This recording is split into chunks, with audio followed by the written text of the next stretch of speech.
Borobudur was built as piwulang, as descriptive instructions and guidance for the benefit of the community at large. By displaying the splendor and magnificence of the art and culture of Nusantara in the form of a chandi imbued with the great spiritual and educational values. One of the main features of the Borobudur monument is the balustrades that run along the outer boundaries of each of the square terraces. Each side of the square terrace faces the four main cardinal directions. Above the ledge facing the outside, there are niches, each containing a statue with a particular mudra or a hand gesture, with a total of 432 statues. All statues and carvings serve as spiritual representations and are not meant to be worshipped. On the inner walls and balustrades are carved 1,460 narrative relief panels and 1,212 decorative reliefs, with a total of 2,672 panels, covering a surface area of 2,500 square meters. These narrative panels, if extended, would reach more than 3,000 meters in length.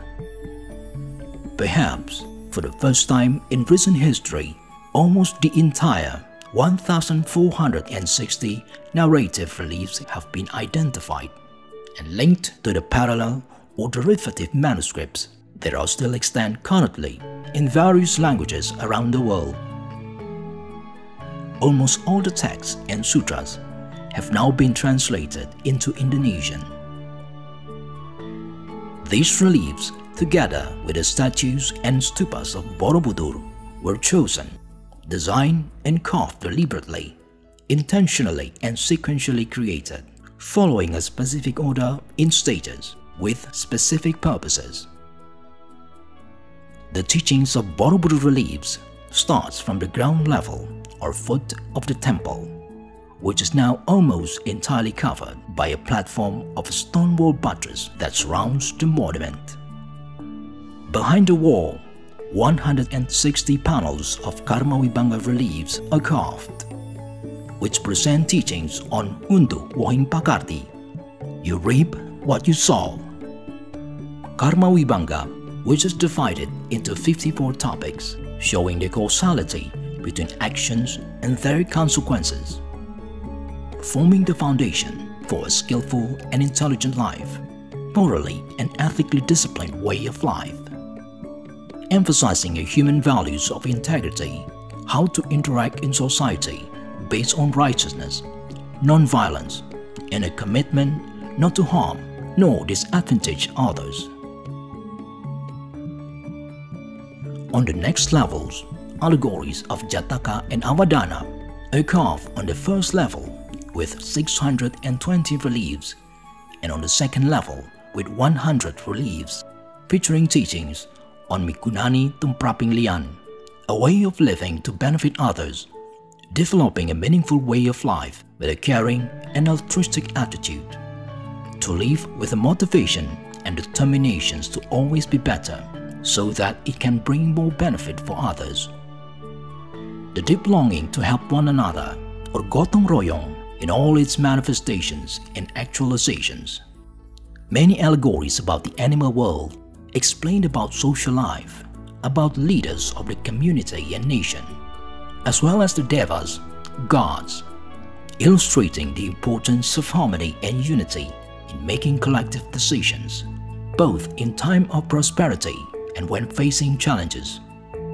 There are also allegories about the attitude of the leaders who are just, wise, courageous, and protecting, who always bring well-being to the people. The Lalita Vistara Sutra on the first level is carved in 120 reliefs. This single sutra on this level is about Kipra Pamungkas, the finale to the extensive deeds, showing the manifestations of the result and fulfillment of a vast array of beneficial activities. culminating in the turning of the wheel of teaching. The largest sutra chosen in the teachings of Borobudur is the Grandeur Sutra, carved in a total of 460 reliefs, showing practices to achieve the perfection of wisdom and liberating skills which make it possible to realize the highest potential of human life.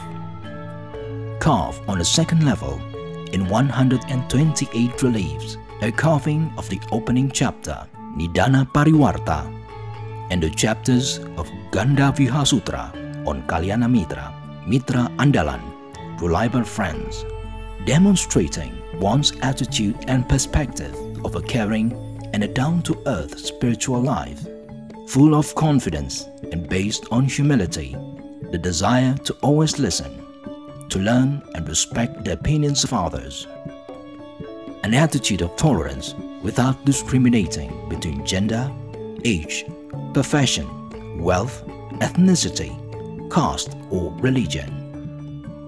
On the third level, 176 reliefs, and on the fourth level balustrade, 84 panels, form the main body of Grandeur Sutra, with a purpose Mamayu Hayuning Bhawana, cultivating the enabling conditions to experience the ultimate reality of a peaceful, awakened life.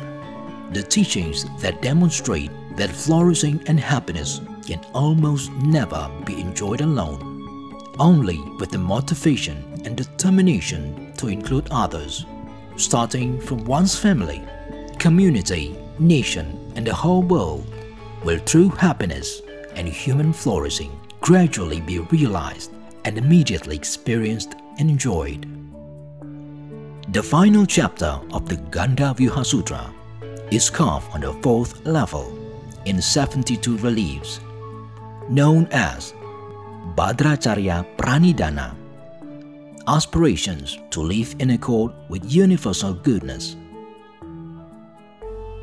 The three circular terraces at the top of Borobudur represent Dharma Dhatu, space of the mind, dimensionless, the realm in which every experience arises and disappears. The 72 Jala Stupa and Stapada Stupa represent the experience of the ultimate reality in various identical but different forms.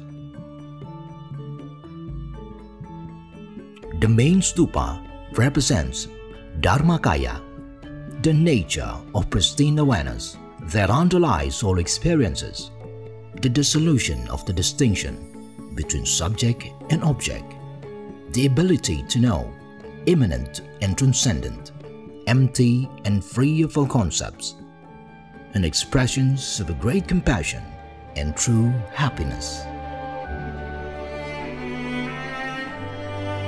The Borobudur Monument is a national masterpiece that deserves to be admired by the world. An innovation which at that time was designed without any precedents nor comparative examples.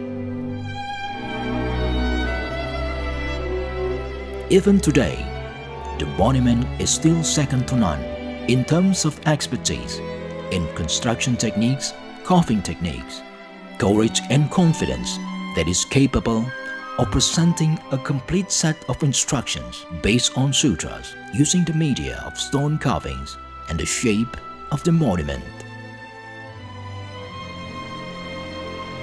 Borobudur reflects the great culture of Indonesia, the teachings that provide direction and an outlook on life, emphasizing a skilled way of life based on virtue, openness of heart, a sense of righteousness, fairness and tolerance.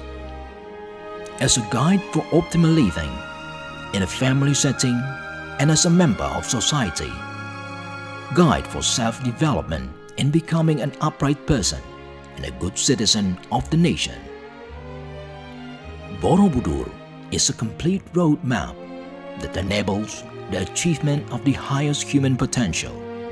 As a Gulamani, a precious jewel of the nation, a legacy of our ancestors, which is now a world heritage, standing firmly and gracefully on the archipelago, as a manifestation of the great civilization and culture of the Republic of Indonesia.